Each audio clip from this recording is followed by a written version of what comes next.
রাধে রাধে বন্ধুরা, welcome back to my channel happy family ব্লগে তোমাদের সবাইকে স্বাগত। আশা করি সবাই ভালো আছো আর আমরাও ভালো আছি। তো চলো বন্ধুরা, দেখতে দেখতে আমি সেই দিনটি আমার চলে এলো। অনেক টেনশনে ছিলাম, জানি না কি হবে। তো যাচ্ছি। আর আজকে যাচ্ছি কোথায় সেটা হলো, আমি আজ আমার হিয়ারিং আছে, মানে SIR এর যে হিয়ারিংটা, তো সেটার আজকে ডেট আমার আছে, সেই জন্যই যাচ্ছি। তো রেডি হয়ে নিয়েছি দেখো, আর আমরা বেরিয়েও পড়েছি। তো আমার সঙ্গে মা যাবে, যেহেতু আমার বাবু ছোট, তো আমি একা একা যেতে পারবো না, সেই জন্য আমার মাকে এনেছি। তো আমার মা এসছে, আর বাবুকে নিয়ে মা আগেই বেরিয়ে গিয়েছিল। তো আমি তাড়াতাড়ি করে এলাম, যেহেতু আমার মায়ের পায়ের সমস্যা, তো আমার মা খুব একটা হাঁটাচলা করতে পারে না, ধীরে সুস্থে হাঁটে। ওই দেখো আস্তে আস্তে আসছে, আর আমি আগে আগে যাচ্ছি। আর আমার বাবু যেহেতু ছোট, তো আমি মাকে বললাম তুমি আসো ধীরে ধীরে, আমি হাঁটি, তুমি আসতে থাকো। আর আমার গপু তো দেখো খুব খুশি, কারণ কি, ও তো ঘোড়ার নাম পেলেই মানে একদম খুশি হয়ে যায়। যেই বলবো চলো বেরু বেরু যাবো, ও তো মানে ওর খুব আনন্দ পায়, কেন জানি না। যাই হোক, ও ঘুরতে বেশি ভালোবাসে, মানে আমার মতো। তো যাই হোক বন্ধুরা, তো যাচ্ছি। আর যেতে যেতে মাকে বলছিলাম আসো তাড়াতাড়ি, তো মা বলছে দেখ বাবা, আমি তো আর জোরে জোরে হাঁটতে পারবো না তোর মতো, তো তুই এগো, আমি আসছি। আমি বললাম ঠিক আছে চলো তাহলে একসঙ্গেই যাই। তো আমি একটু আস্তে আস্তে করে হাঁটছি, যাতে একসঙ্গেই যেতে পারি। তো দেখো আমরা স্টেশনে পৌঁছে গেলাম, আর এখানে গিয়ে বসে আছি। তো মা আর আমি কি একটা নিয়ে বেশ হাসাহাসি করছিলাম, তো আমার সেই কথাটা মনে পড়ছে না। যাই হোক, অনেকক্ষণ ধরে বসেছিলাম, আর আমার না টাইম ছিল আড়াইটা, মানে আড়াইটার মধ্যে ওখানে, দুটোর মধ্যে ওখানে পৌঁছাতে হবে। তো আমি সেই মতোই টাইম নিয়ে ঘর থেকে বেরিয়েছি, কিন্তু স্টেশনে গেছি 1 ঘন্টার ওপরে মানে বসেছিলাম, কিন্তু ট্রেনের কোনো মানে অ্যানাউন্সই করছে না, কোনো ট্রেনের কোনো খবর নেই। সে পুরো ওখানেই আমার প্ল্যাটফর্মেই মানে 3:30 বেজে গেছে ট্রেন আসতে। তারপরে কি করব বলো? আর আমার বাবুর না ওই টাইমটা, যেহেতু ওর ঘুমের টাইম, তো এত কান্না করছিল, মানে ওর খিদেও পাচ্ছিল। আর আর যেহেতু আমি প্ল্যাটফর্মে বসে আছি, তো কিছু করতে পারছেন। তারপরে আমি কি করলাম, গপুকে নিয়ে অনেকক্ষণ হাঁটাহাঁটি করলাম। তো এইভাবেই ওকে মানে পুরো ক্লান্ত হয়ে ও ঘুমিয়ে গেল। আর দেখো ট্রেন অ্যানাউন্স করেছে, তারপরে চলেও গেলাম আমরা ট্রেনে উঠে।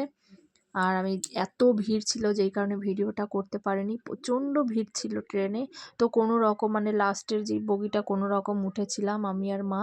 তারপরে দেখো নেমে আমরা টোটো ধরে নিয়েছি, আর আমরা যাচ্ছি হলো চন্দননগর লিচুতলা বলে যে জায়গাটা, সেখানে আমার হিয়ারিং আছে। তো সেখানে গেলাম।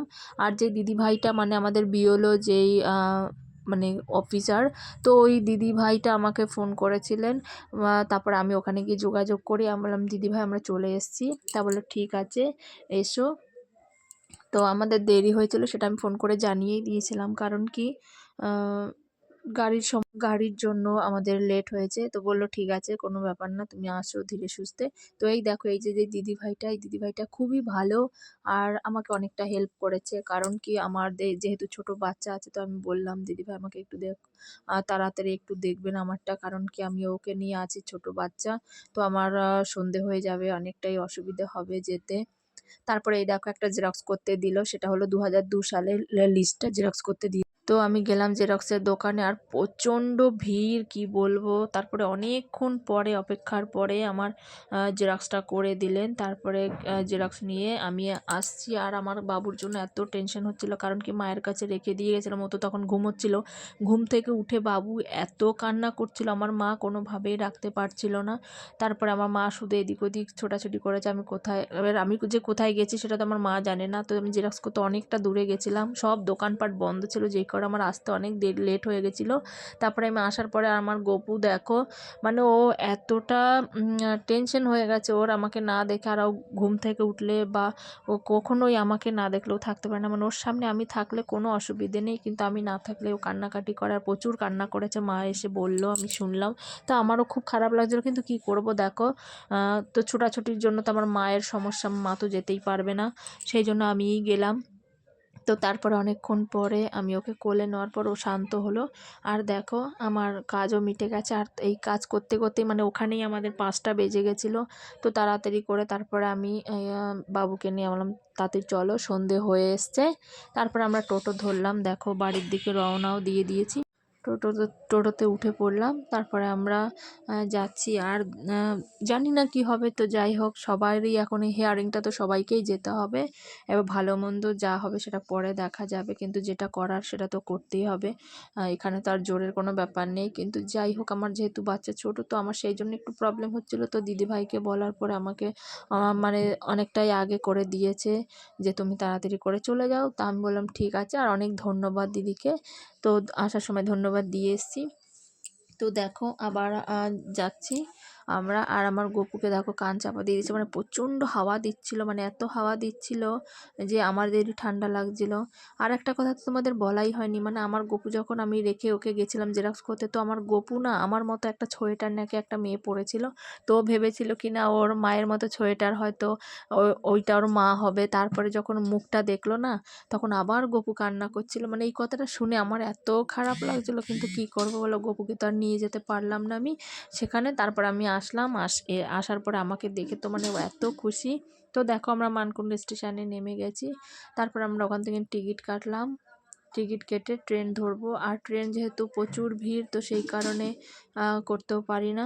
আর আমাদের যে রাস্তাটা, সেই রাস্তাটা না পুরো অন্ধকার, মানে ভিডিও করা যাবে না। তো আমরা চলেও এসেছি, দেখো ঘরে ঢুকে পড়েছি। তো এই কারণে ভিডিওটা করতে পারিনি, কারণ যেই গলির রাস্তাটা পুরো রাস্তাটা অন্ধকারে, সেই জন্য এবার ফোন কি করে করব। আর আমার গপু দেখো আসার পরে পুরো ঘরে ছেড়ে দিয়েছে, আর ও পুরো খেলাধুলো করছে। মানে আমার ঘরটা অগুছালো ছিল, ও গুছিয়ে দিচ্ছে। যাই হোক, ও সারাক্ষণ এরকমই থাকুক, সেটাই আমি চাই। আর অনেক কষ্ট হয়ে গেছে জানো না, প্রচুর কষ্ট হয়েছে। মানে এতটা রাস্তা হেঁটে যাওয়া, মানে এখান থেকে না আমাদের স্টেশন যেতে পুরো পাক্কা 5 মিনিট লাগে হেঁটে। তারপরে ওখান থেকে না বুঝতেই পারছো, বাবুকে কোলে নিয়ে আমি হেঁটে গেছি, তো আমার প্রচুর কষ্ট হয়ে গেছিলো। তারপরে ওখান থেকে আবার টোটো করে যাওয়া, তারপরে ওখান থেকে সেই সারাক্ষণ কোলে নিয়ে নিয়ে আমি কাজগুলো করেছি। তারপরে আবার এসছি। আর যেহেতু মায়ের পায়ের সমস্যা, সেই জন্য মাকে দিতে পারিনি, আর মা ধরতেও পারেনি। তো বসে বসে ধরতে পারবে, কিন্তু ওকে নিয়ে হাঁটতে মায়ের খুব কষ্ট হয়, সেই জন্য দিইনি। বললাম ঠিক আছে চলো আমি পারবো। তো দেখো ফাইনালি কাজ করে চলেও এসছি বাড়িতে। আর তারপরে আমি বললাম যে মা একটু রেস্ট করি, কারণ একটু বসি। আর যখন আমরা বেরোচ্ছিলাম তার আগে গপু আমার ঘুমিয়েছিল, সেই জন্য আর দেখো মশারি টশারি আমি তুলিনি, সেরকমভাবেই রয়েছে। তো এসে আবার যেহেতু আমার ঘুমোবে, তো বারে বারে তো আর মশারি তোলা যায় না, কারণ ও ছোটো মানুষ, ও সারাদিনে 2-3 বার ঘুমোয়, তো বারবার করে মশারি টানাবো আবার খুলবো, সেই জন্য খুলিনি। মানে ওরকমই রয়েছে টাঙানো। তারপরে এসে এই দেখো আমি বসে পড়লাম, মানে আমার প্রচুর কষ্ট হয়ে গেছিলো। আর তো ছোটাছুটি করেছে না, তো পরিশ্রম হয়ে গেছে আমার। তো আমি বললাম একটু বসি। যাই হোক, তারপরে মা চা করে দিল। আর মায়ের প্রচণ্ড মাথা যন্ত্রণা করছিলো, মানে আমার মা তো গাড়ি ঘোড়ায় চড়তে পারে না, খুব অসুবিধে হয়। তারপরে আমি বললাম ঠিক আছে চলো। তো চলো বন্ধুরা, ভিডিওটি ভালো লাগলে অবশ্যই লাইক কমেন্ট শেয়ার করে দিও, আর চ্যানেলটিকে সাবস্ক্রাইব করে তোমরা সবাই আমার পাশে থেকো। কারণ তোমাদের ভালোবাসা ছাড়া কোনো কিছুই অসম্ভব, মানে সম্ভব নয়, সব কিছুই অসম্ভব। তো যাই হোক বন্ধুরা, দেখা হবে একটা নতুন ভিডিও নিয়ে। চলো ভালো থেকো, টাটা।